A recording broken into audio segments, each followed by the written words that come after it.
Hey everyone, and welcome to the Espalier Tree Lightning Talk.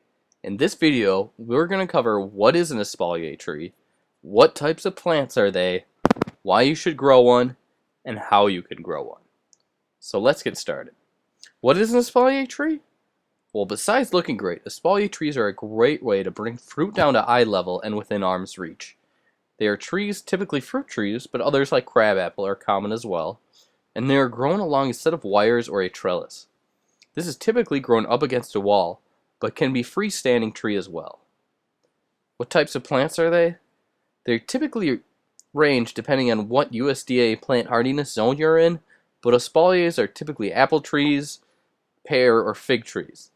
There's a fantastic example of a crabapple espalier tree at the Minnesota Landscape Arboretum in Chaska in the home demonstration garden. This will be in bloom soon, so try and get out there. Espaliers are a great alternative to vines or shrubs when placing up against a wall or fence. You could even use them to make a living fence. They make fruit much easier to grab and allow for greater visibility. As you can see, there are a ton of ways in which you can train your tree, so you can complement it with whatever backyard aesthetic you're going for. So how do you grow one?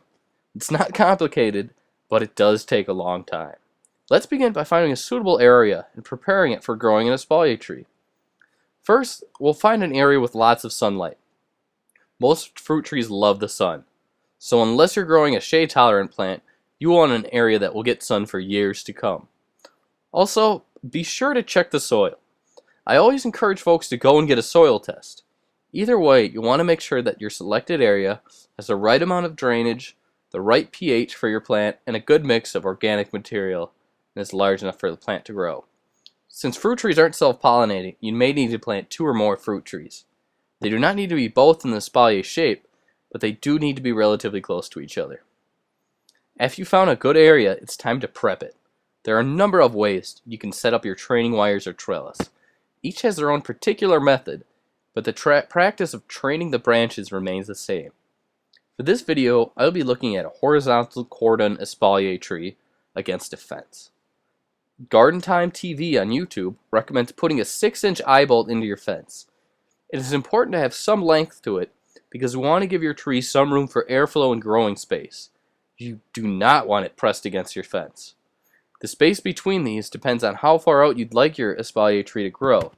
I recommend they're at least 8 feet apart in width. Next, we'll tie a wire to both the eye bolts, then connect the two using a turnbuckle. This is important because it will allow you to change the tension in the wire depending on the time of year and how taut the wire is. I recommend placing the turnbuckle near one of the ends and not the middle. This way you will have easy access to it as the plant grows larger. Now it's time to plant your tree. Carefully follow the proper instructions for how to plant your tree in the soil. Remember to leave half a foot to a foot between the tree and the fence. It's important to buy a younger tree, one that is 1 or 2 years old. These will be easier to train to the wire and are necessary for creating an espalier. After the tree is in, it's time to train and trim. You'll want to grab a flexible material to tie the tree to the wire.